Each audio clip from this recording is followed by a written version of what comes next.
So, good evening, everyone. I am happy to welcome you to uh,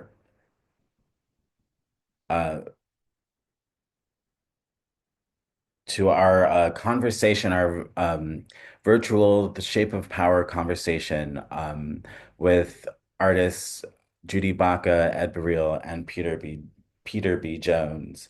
I am Tobias Wofford, one of the co-curators, along with Karen Lemmy and Grace Yasamura of the exhibition The Shape of Power: Stories of Race and American Sculpture. And it is my great honor to moderate this conversation between three incredible artists, Judy Baca, Ed Burrell, and Peter Jones. A little bit about The Shape of Power. The Shape of Power examines the complex role of sculpture in the understanding and construction of concepts of race in the United States for over nearly 3 decades. It features 70 artists whose works cross time, scale, and media.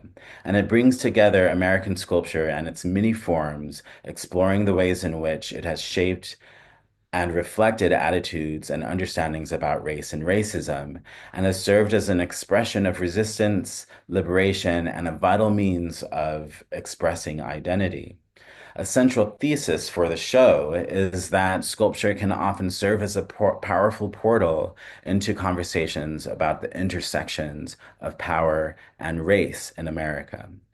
And this conversation tonight with the artist tonight couldn't be more timely. We are including artists Judy Baca, Ed Burrell, and Peter Jones, who were all deeply influenced by the social and cultural shifts of the 1960s, and their work has channeled the period's social activism into assertive aesthetic statements that have bridged that period into today.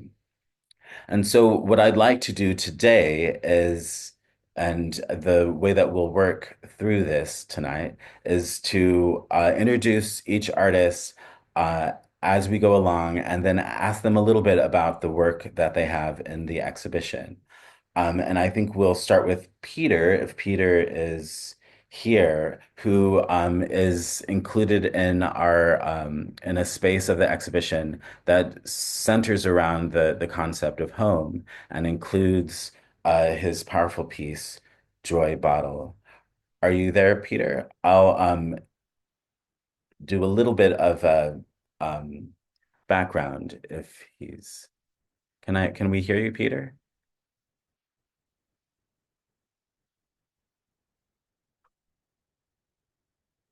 I think you're muted. But here, let me go ahead and read your. There you are. Great, Okay. excellent.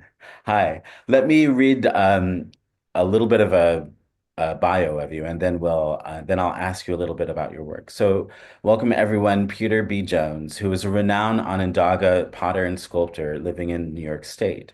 He studied under Hopi artist Oteli Loloma while attending the Institute of American Indian Arts in New Mexico in the 1960s, and also studied at places like the Bacon College in Oklahoma and the Archie Bray Foundation for Ceramic Arts in Montana. Jones is perhaps best known for his historical work to revive ancient Haudenosaunee pottery techniques and styles. Blending tradition and innovation, Jones's ceramics and figurative sculptures draw from, revive, and communicate Haudenosaunee cultural knowledge and worldviews, past and present. He conducts pottery workshops and classes for schools, community groups, and other organizations, and his work is in collections in museums across the country and internationally, including the National Museum of American Indian, the Metropolitan Museum of Art, and the Institute for American Indian Arts. And so the piece in the exhibition is this incredible piece, Joy Bottle, from the Indian Indian brand. Indian brand series. So, Peter, can you tell us a little bit about the origins of this piece, what you were thinking, and how it came about? This partly Andy Warhol and uh, partly me. But using natives were really popular on products in their 60s. And even Zigzag Papers had them on their packaging. And Land O'Lakes was another. And so I made this Joy bottle, which is a dishwashing detergent that was popular, and put the Indian face on the Joy bottle with black glaze, and called it my Indian brand, and it's subtitled Joy. Uh, I did this while I was at the Archie Bray Foundation, and I did a lot of this series while I was there. And then I returned to Santa Fe and did some more work at the Institute of American Indian Arts. In fact, I stayed there until they got sick of me and told me to go home. So I did. But I've been running my own studio since then, either in my travels or if I stayed still long enough, I would put a studio anywhere and continue working. It was my only source of income for 50 years. And the Joy bottle represents a vessel, and to our people, the pottery was represented our ancestors who went on and were buried and became part of the soil and clay. So they respected the clay so much that they even had clans for them. My clan is Beaver, so I would say uh, Clay Beaver as my clan. Or so that had a lot of uh, messages within itself that I learned. Audley Loloma was a Hopi, and she did a lot of contemporary pots and became known for that. But she was more interested in teaching, and she's the one that told me you have to respect the clay because it's a living thing. And in a way, it's true.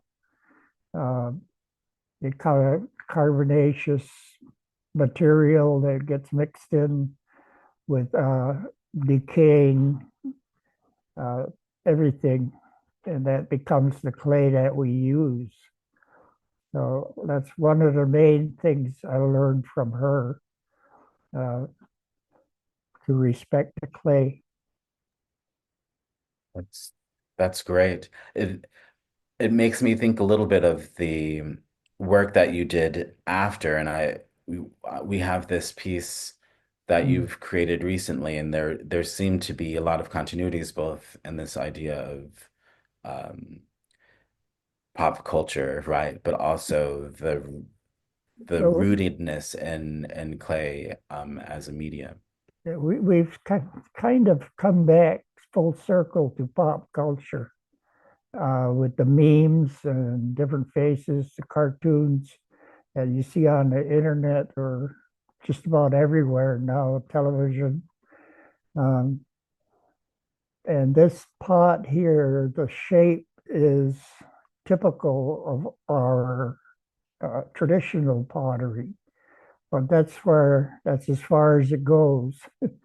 It turns into a completely contemporary piece by the addition of uh, underglazes and glazes and adding like the skulls, the nuclear sign, and the little figures on top, the effigies, which our pottery had effigies on a lot of their pottery. Um, since we stopped producing our pots back in the 1500s or so, nobody really knows what those effigies are or what they stood for. So that's what I've been studying for uh, 60 years now. I add sometimes I can catch a glimpse of what they meant while I'm making them and what they represent. And I think it's like taking a picture with clay. You add here and edit there, and it's fired to a temperature where the clay will stay stable for years. And clay pottery and clay itself has always been used as a means to uh, understand past cultures, not just Native American, but every peoples of the world. So that's what I was trying to convey here. Right. Well, let me introduce this theme of like using the medium to understand culture and our cultures, right? Really is a kind of great way to segue into Ed Bereal's work in the exhibition, which is this incredible kind of, well, I'll let Ed describe it and I'll introduce him.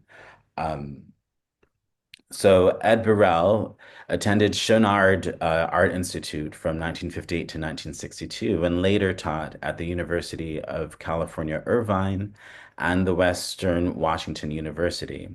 He is best known for his assemblage and performances that address political issues and racial stereotypes from the 1960s onward. He was included in the controversial exhibition War Babies in 1961, along with the works of Larry Bell, Joe Good, and Ron Miyashiro. And he later moved on to engaging members of his community in social justice work through guerrilla-style street performance as a founding member of the theater group Bodacious Guerrilla.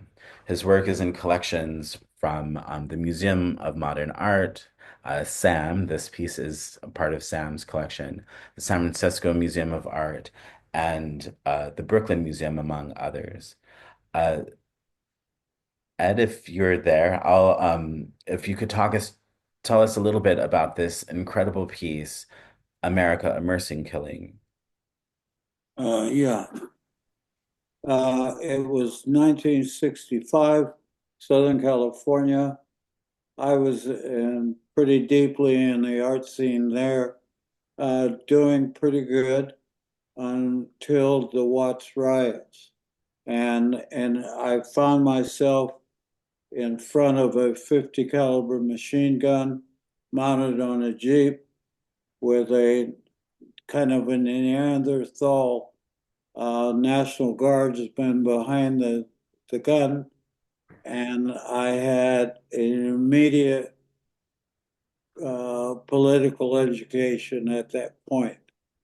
I dropped out of the art scene and began to try to understand uh, what America was all about, uh, what was going on really, and trying to really self educate as far as my own political understanding of what I came to find out was the myth of the United States of America.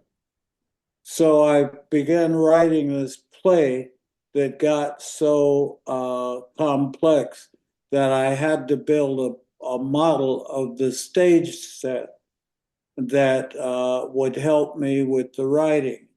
So this is really not a piece of art, or was not intended as a piece of art.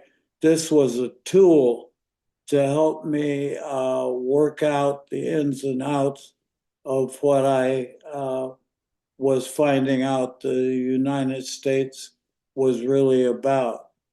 The upper level there was had to do with the power structure, and Frankenstein, or the Frankenstein image, was big business, and he was surrounded by money and pulleys, which produced money for him, which I'll talk about in a minute. Next to him is Uncle Sam. He is representing government and the military. That's part of that big relationship between business and government. Next to Uncle Sam is public opinion, who is also quite powerful, depending on and anyone with the power to control public opinion will. He is powerful enough, and maybe even more powerful than the other two. The whole power structure is held up by pillars, which are all cracking. I believe this has to do, at least my understanding at that time, was that the myth has got constantly having to be repaired and reinforced by events and personalities. In this case, from right to left, I have white America, because it believes that the United States is actually real. Next to him is the Native American, and that whole mythology about how this country came about, which is very closely related to the mythology of the next pillar, which is slavery, held together by a slave, and producing the power that the country would eventually grow into. And lastly, there's the soldier, who is absolutely essential to complete American empire. Uh, to the left, there is the treadmill. And on the treadmill, you have middle America walking in place, though they think they're actually going someplace. And as long as they keep that treadmill going, uh, you can't see it in the shot here very well, but the pulleys and gears that I made reference to earlier are attached to the treadmill.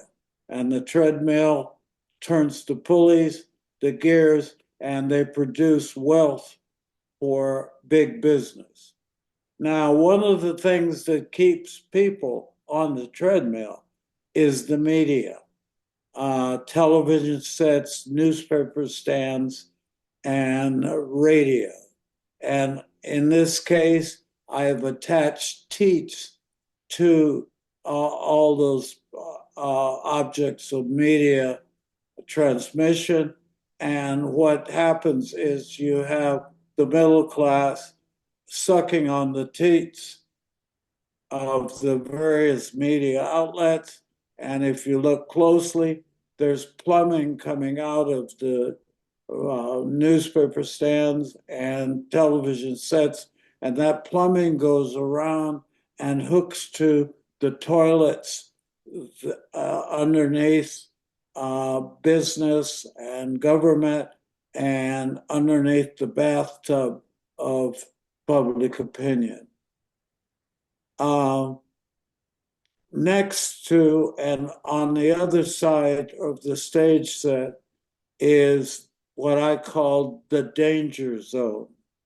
That has been called by many names: the barrio, the ghetto, the poverty side of town, trailer trash, so forth. Uh, this is where the lower classes live, but this is also where the creativity for the system inevitably comes out of. And I call it the danger zone is because that creativity is very dangerous and very dangerous for big business and government, who must keep all of it under control. And as we know, creativity, because it is represents a new idea, a new way of doing things, a new product. And that is something that can disturb the tranquility of this situation, and therefore government and big business must keep a very close eye on this area. Now, you can be a part of the middle class, you can leave the danger zone, but you have to go through the guillotine. It's not a regular guillotine, which takes in the size of your neck. It's a much smaller hole. And if you look at the bed of the guillotine, you will see a gentleman of color giving up his body part so that he can be a part of the middle class. Both male and female castration happens here. That's America, a mercy killing. Thank you. Thank you for that, Ed. It's really, really something else. And I think it's going to be a really wonderful thing to have time to talk about. So I'll shift to our next speaker, Judy, who's actually it's really quite close, and also the use of um, kind of popular imagery of thinking through the idea of the circulation of objects of money and power and labor even is really kind of key in this. Um, Please help me welcome Judy Baca. Judith Baca has been creating public art for a decade, for over 4 decades. She's created uh, large size murals um, that bring art to where people live and work. In 1974, Baca founded the City of Los Angeles's first mural program, which produced over 400 murals and employed thousands of local participants, and evolved into an arts organization known as the Social and Public Art Resource Center, or SPARC, where she continues to serve as the artistic director. Her most well-known work is The Great Wall of Los Angeles, which chronicles a people's history of Los Angeles and is located in the San Fernando Valley. The mural spans half a mile and is still a work in progress, with new panels being created and new communities of youth being engaged in the work. Um, Judy, if you could tell us a little bit about the piece that we have in the exhibition, which is Primero de Mayo, Big Poncho from 2006. Yeah, so this Pancho is he's known by many other names. Also, I mean, he's the sleeping, drunken, faceless Mexican. That is a kitsch object that you can buy along the border.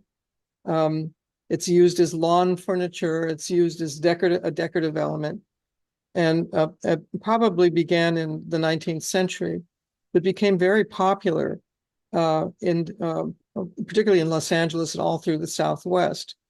And this particular poncho was done in 2006 on the occasion of a massive rally, a massive protest that occurred in Los Angeles. And the photographic images that are referenced on the poncho are from that event, which over 1 million people marched, and all wearing white T-shirts to represent the workers of Los Angeles and of California, who basically drive our economy.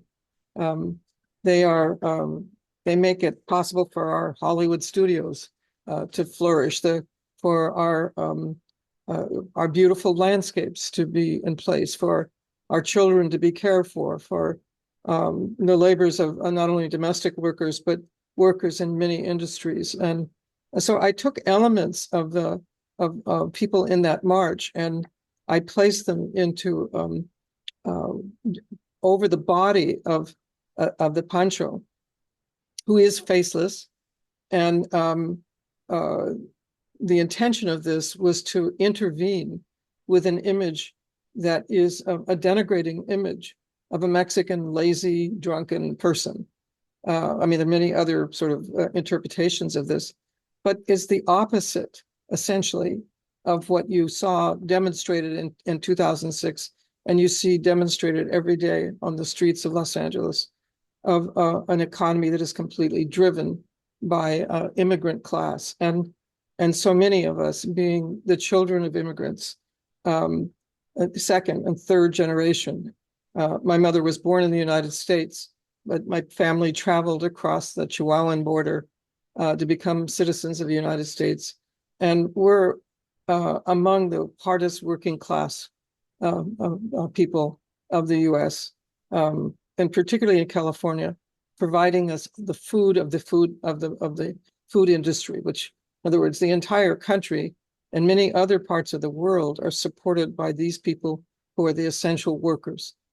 So this is this image of the poncho, and he's not unlike the Aunt Jemima image or some of the other denigrating images that were a definition of class described by others and then taken up as tourist objects and as methods of defining an entire race of people. And of course, the images are not only denigrating, but incorrect and completely needing intervention. So I started collecting them, and mostly because I wanted to get them off the shelves, and because they annoyed me, and I couldn't figure out why I was collecting them. But at a certain point, they became an element that reoccurs in my work over a number of years. And I think we'll see a couple of others that were done at different times. So this was done in 2006. I'm still working with a poncho image. And in each case, the body represents the body of the land. And this the figure is draped with the memories of this land. And in some cases, the poncho even takes on the border image that goes through its body. In this case, if you go to the next one, yes, this is the Poncho Trinity. And it turns out that I was looking through the slides and realizing that this image was done in 1993 for a show that was called El Otro México. And it traveled across the country and into Mexico. And the curator invited me to do something about land, family, and afterlife. And so I saw the ponchos in the studio, and the first image on the left is afterlife, the spiritual element, the kind of Holy Spirit coming out of the hat. The monies that are dropping on these hands are a kind of a milagro, a miracle of money coming to support the creation of new artwork. And also the other spiritual elements, the milagros, the candles that are lit. The second figure is blood and water, which is, my mother always saying, blood is thicker than water. And this notion of what family constitutes, and the picket fence on the hat. On the right figure is the border fence, that goes through the very body of the land. So land, family, and afterlife poncho became an element of those ideas. I think the last poncho that we will see is a poncho that actually looks at, in more recent period, in 2000, I think 2002, when the women of Juarez were being murdered, so many women being lost, and a femicide going on along the border, and which I used the poncho as an element for this, describing the femicide. I think that's the last image that you have, Tobias. And then, yes, this is it. This is the femicide image. And in this case, again, it's the same body, but this time the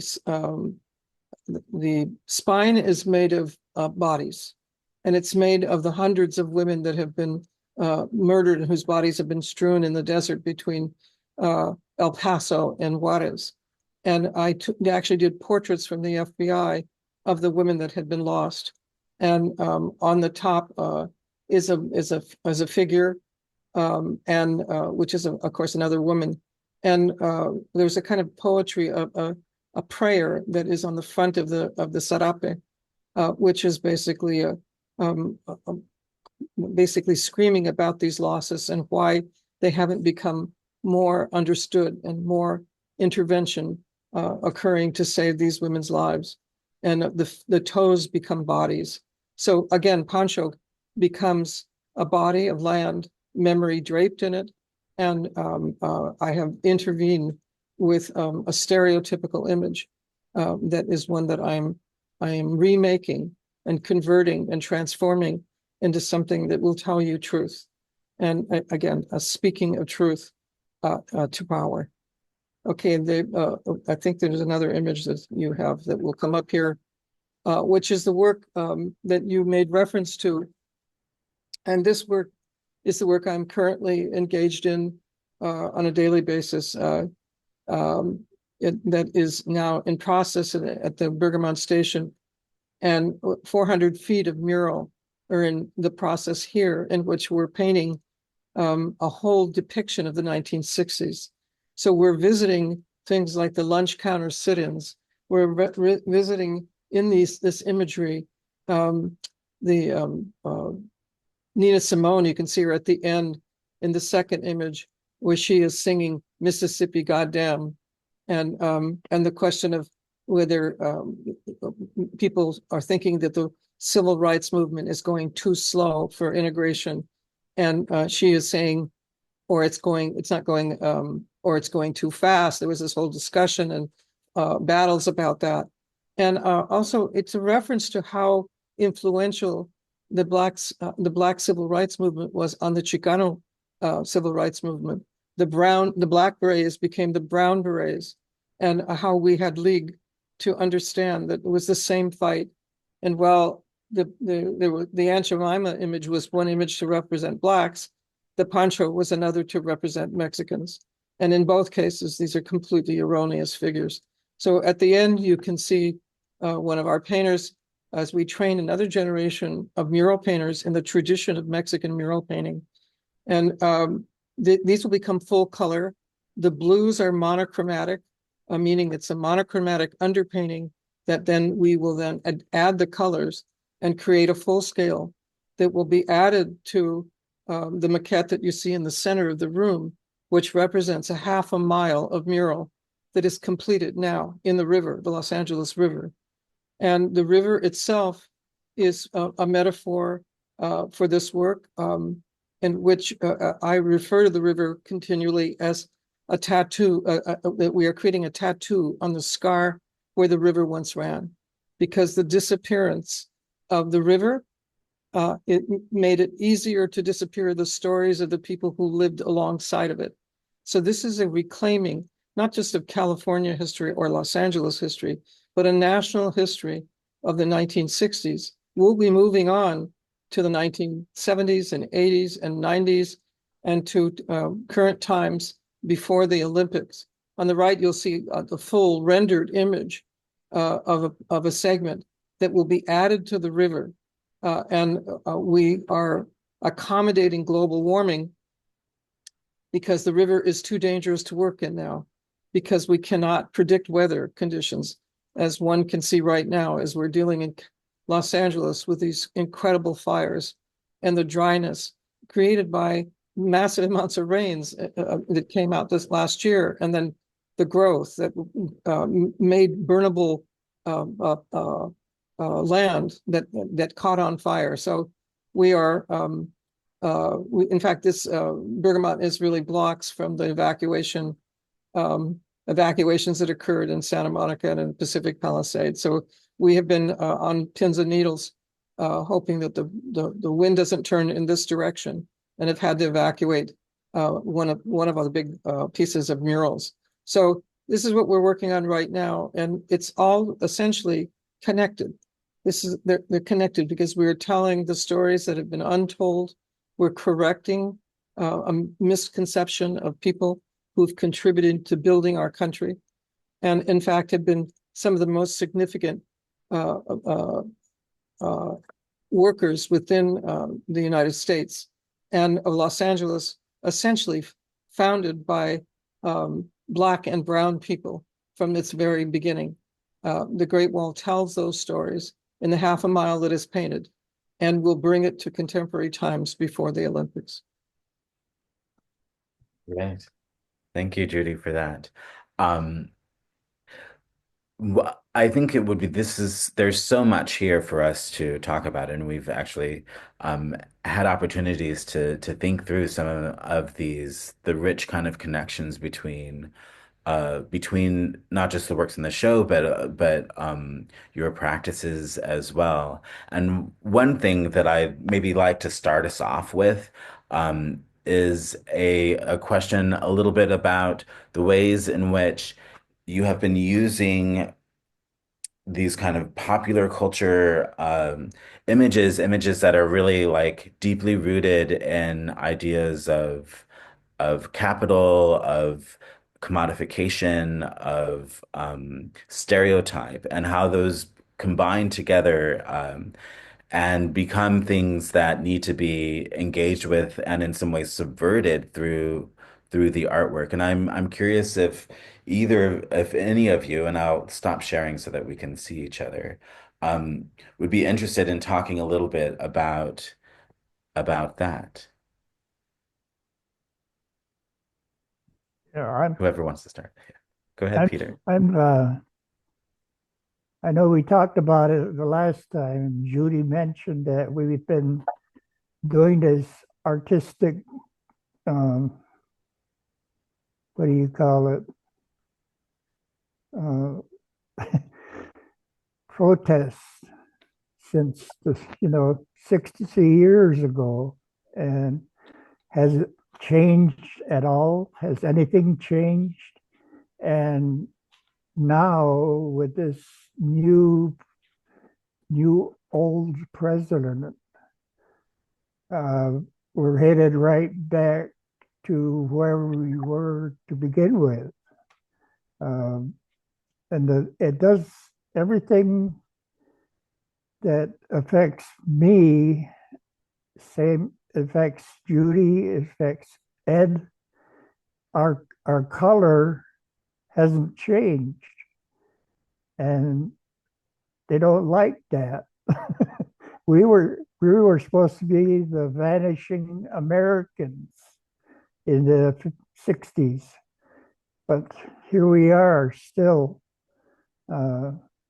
protesting, trying to get our land back. A number of things that we've been fighting since the first landing of Europeans in these states, and we haven't gotten very far. We've made some headway as far as land reversals, like Oklahoma. They get their land back that takes over a good chunk of Oklahoma, and trying to figure out how to manage a land that is not yours with rules and laws that are made for non-natives, how are you going to apply that equally to both sides, all sides? And it's another problem. I'm sorry it's going to be in the hands of someone who doesn't like us for the next 4 years. And it's something that should be clear to any minority how we have to live. And it should be made clear through art why it is the way it is. It's a conundrum, hard to figure out problem, but I think we can do it if we just keep going. But that's how I feel about all this is going on now. I would just add to what Peter's saying in the sense that what we're talking about essentially is what is the role of art? What should we be doing as artists of color and artists who are connected to our communities and who see daily the experience of our parents and our grandparents in our communities and how that's represented. And what I think is wonderful about what Roy does is he takes a traditional method of making and uses that to tell a unique story that no one else can tell, but a person like my poncho is a reed of an object that is offensive, but might be just a cute object you put in your garden in certain parts of the city here, and without any perspective about how that poncho could be offensive and what it was historically in pre-Hispanic times when it was a shockmole image and the head was raised and it was part of a vessel for sacrifice. So in other words, the denigration of a form that becomes a representation of Mexican people is an important thing for us to intervene with truth. And I think, Ed's ambition to create a stage, for example, which is an amazing thing. And, when we first began the Great Wall really early on, I asked Ed to be an advisor to come and be one of our thought leaders. And we've invited many thought leaders to come and help us think about what should be in the Great Wall. And Ed's piece is incredibly ambitious and looks at the overall issue. And I just really loved seeing that. So I think the role of the art is of an artist at this particular time is to speak from the unique position that we hold as artists working within our communities and working within our experience. And that's perhaps how we can do soul-to-soul discussions. That isn't simply the shouting of political points of view, but the points of view from humanity to humanity, from person to person. And I think that's the power, that we can move people in ways that they can't be moved otherwise. A song, a poem, a visual image that will go and be embedded in your mind. I don't know, for me, if I see an image, it stays. And what you say may disappear, but the image will be there and live in my mind forever. And so will a song. So, I mean, that's my point of view. I think that's the work that we need to be doing. I think we need to work more with the children because they're really not attuned to who they are, what they're going to do, what has happened before. It's just they're just absorbed with media, and that's not good for them.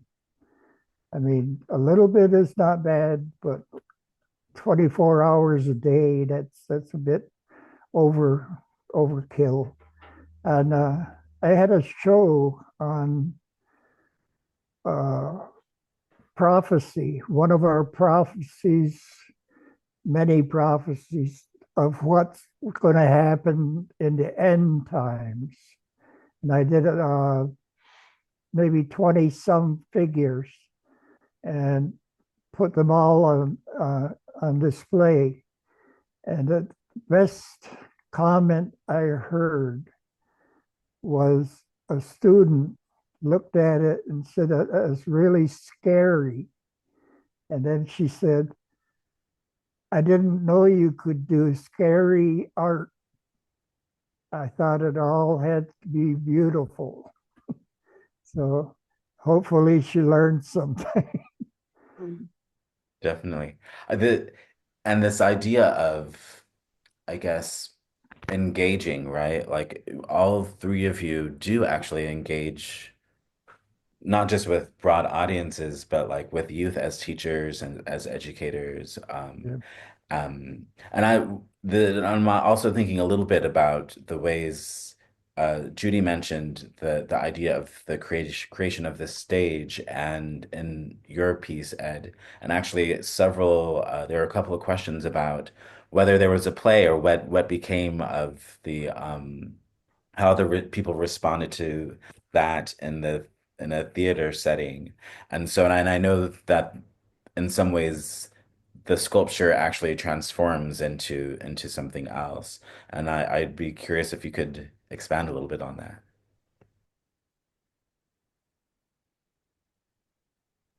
Oh, you're muted still, Ed.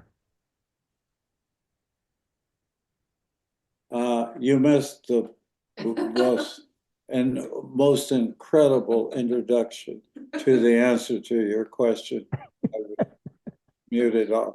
No, during this period of time, I was teaching at uh, the University of California, Riverside, as well as UC Irvine.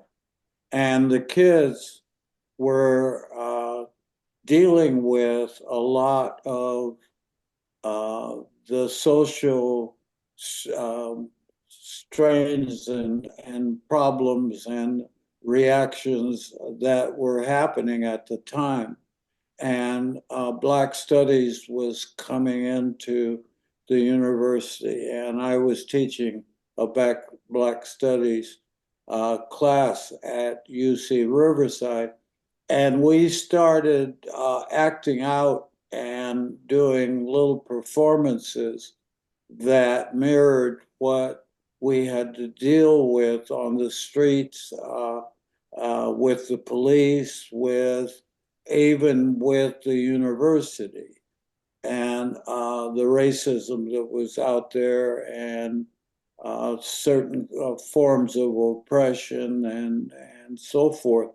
And at one point, um, the university kind of got a little upset over my involvement with the Black Studies program, and um, they they uh, did not invite me back.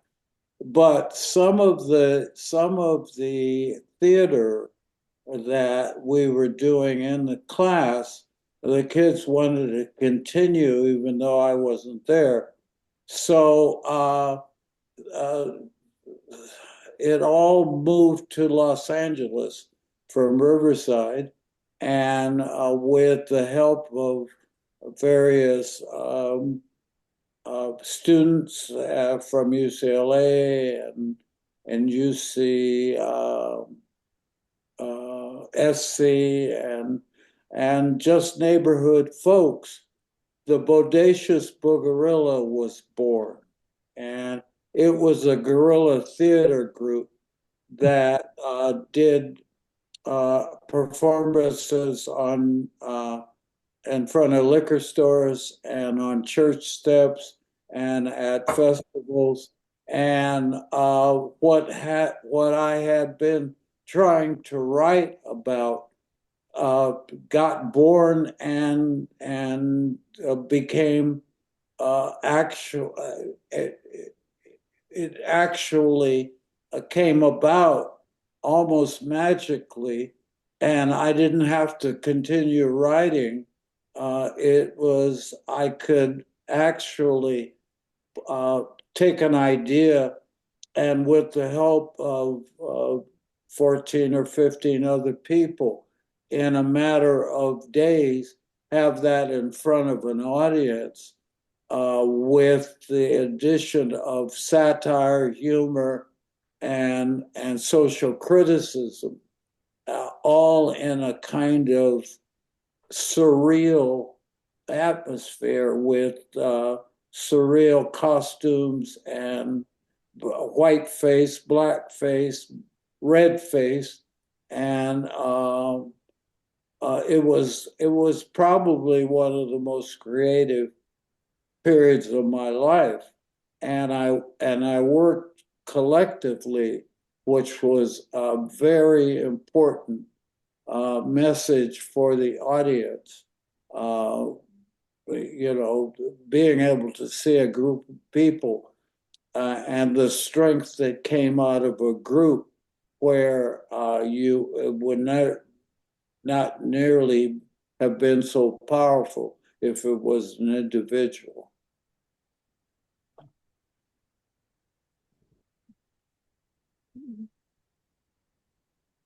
Tobias, can't hear you. What I was just saying was absolutely incredible too, Ed. Too bad I was on mute. I forgot exactly what I said.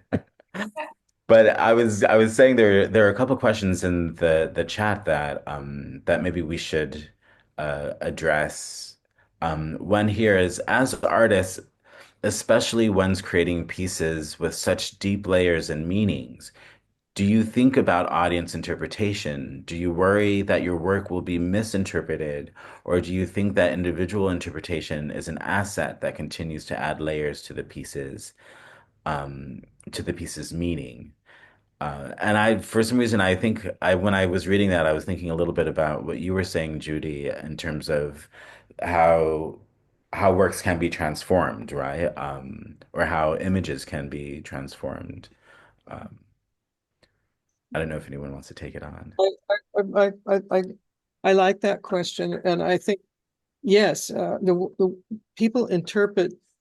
It's fascinating is that one of the things I've realized on the Great Wall is that we painted a half a mile of mural, for example, on various historical moments, looking for moments to elevate and that would tell the story of indigenous people, of women, of people of color, of immigrants, of people of LGBT community. We were telling those stories. And at one point, we were doing, I think it was about 2011, we were doing a restoration of that piece. So my whole team was out there and we were sweating in the sun, bringing back the color. And somebody shouted from the other side of the river, "Where are all the white people?" And then I suddenly stopped and I thought, wait a minute, there are white people in this mural. So we decided to get in the trucks and count every white person in the mural. And we realized that there were as many white people or more than people of color. But when it started to equal proportionally the population, then people didn't see themselves any longer when they were no longer the dominant image. So yes, so the misinterpretation has to do with how things were done as precedent, right? So suddenly the representation of what was not there historically becomes problematic because they're not prepared for that. And I think also that these, for example, the Confederate monuments that we have throughout the country from the Civil War, for example, have been problematic. People think, well, we should take these down, that we should remove them. I saw the same thing when I was in Russia, and they were saying they were moving out of the the Communist Party had fallen. They were saying, let's take down the images of Lenin. But in the removal of these pieces, we remove the history that occurred and also the memory of those events. And I think that those moments of misinterpretation or those moments of a skewing of history in a non-representation, true representation, are moments that are teaching moments, moments in which you can respond.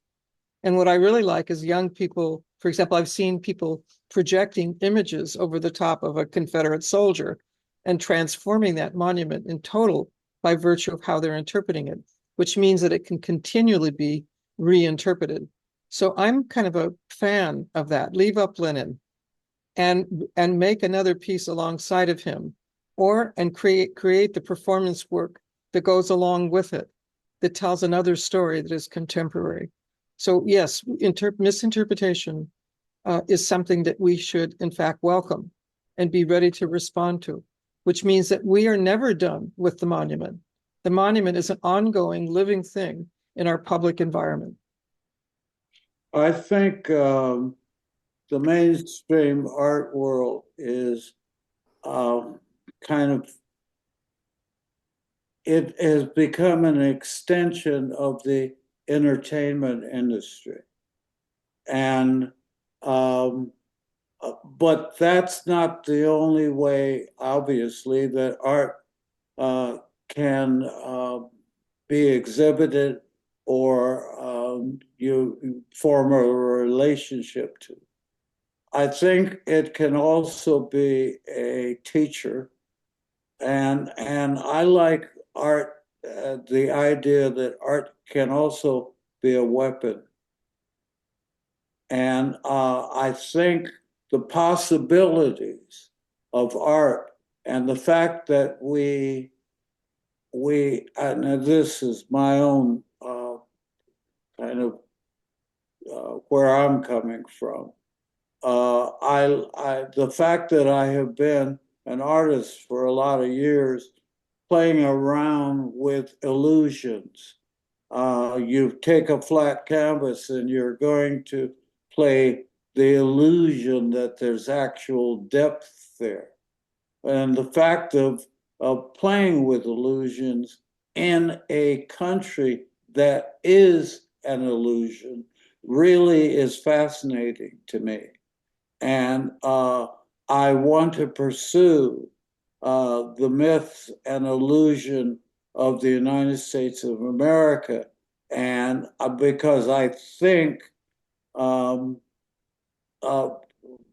there's a whole lot of people out there that actually believe that the United States of America is real. And I think the arts are a marvelous area that we can show that it's not. That's great. I was told that we would have a hard stop at 8. And I think that that's in some ways that's a kind of wonderful place to end. But I definitely want to let anyone, if anyone wants to add anything, or if there's any announcements that need to be made before we wrap up. Um, Only that I would invite people to see the Great Wall in progress, open to the public, and to see us interpreting the 1960s right now in this particular moment of history. it's open to the public at the Bergamot Station. Bergamot Station. Okay, everyone go and check that when you're in Los Angeles. And of course, come to SAM, to the Smithsonian American Art Museum, to see the Shape of Power Stories of Race and American Sculpture, which is up until September 14th. Um, Thank and you. with that, I guess class dismissed. Thank you, everyone, for joining us. Thank you all. Thank you. Bye, Ed. Take care, Peter. Bye, Peter. Stay, Bye, Ed. Bye, stay Judy. healthy, buddy. Yep. Bye, Judy. Bye. And we'll meet again, Judy, someplace, somewhere. We need to, Ed. We need to.